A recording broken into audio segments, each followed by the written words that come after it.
How you doing today? I'm Greg, and welcome to today's video.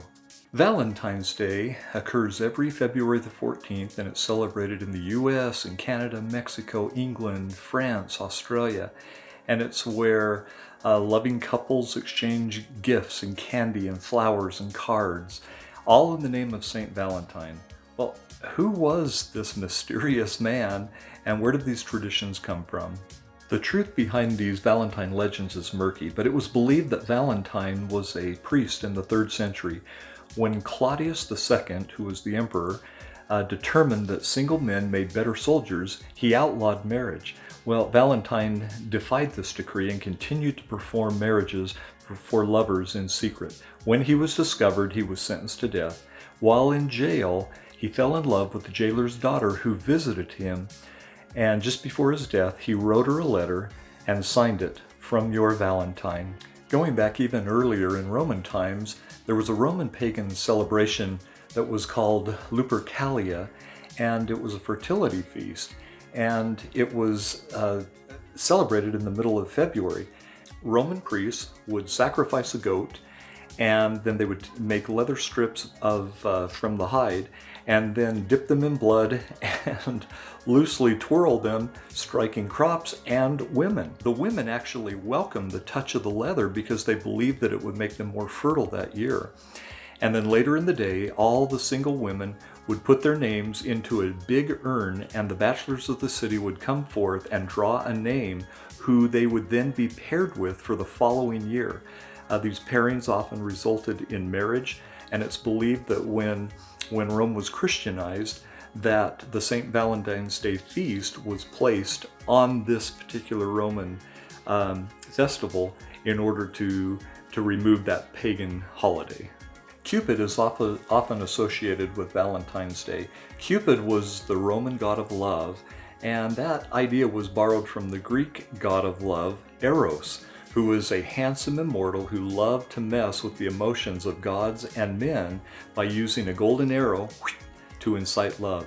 Later in Hellenistic times, he was depicted as a mischievous, chubby child, which is the idea that we have of Cupid today. Greeting card companies estimate that approximately 145 million Valentine's Day messages are sent each year, making it the second largest card sending holiday that we have, Christmas being number 1. It's interesting to note that 85% of all Valentines are sent by women. Now, for Valentine's for you, sweet Melanie, my dear wife, I wanted to honor you by sharing 5 reasons that I love you. Number 1, compassion. You are the most compassionate person that I know. Hi, Jean. Happy when skies are gray. Yes, you're beautiful. Oh, thank you. So are you. Yes. Okay, good night, Dad. You're up, dear. Okay. Number 2, you are a true friend. Someone has said, "A friend is a person who is willing to take me the way I am." May I suggest that we are something less than a real friend if we leave a person the same way we find them. Acts of friendship should result in self-improvement, better attitudes, and self-respect. It takes courage to be a real friend. Number 3, you are so talented. Oh my gosh, she is an amazing musician. She is a piano player and a piano teacher, and she also has the most beautiful singing voice. She's going to hate me for this, but listen. At 17 was in the park, and the moon was full. She was beautiful to him, and her hair was long, and her eyes were blue, and her skin was warm as she turned to him. And he thought that he knew what love was.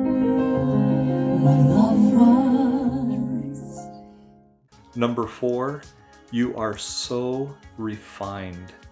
The world has enough women who are tough. We need women who are tender. There are enough women who are coarse. We need women who are kind. There are enough women who are rude. We need women who are refined. Melanie, thank you. And number 5, you are so beautiful. My little 9.2.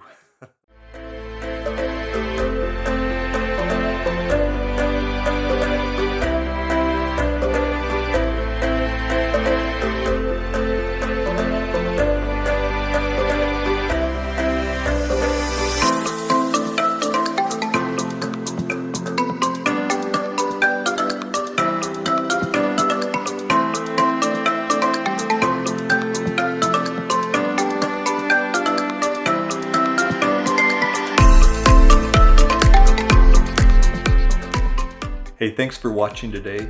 Have a wonderful Valentine's Day, and we'll see you next time. Bye.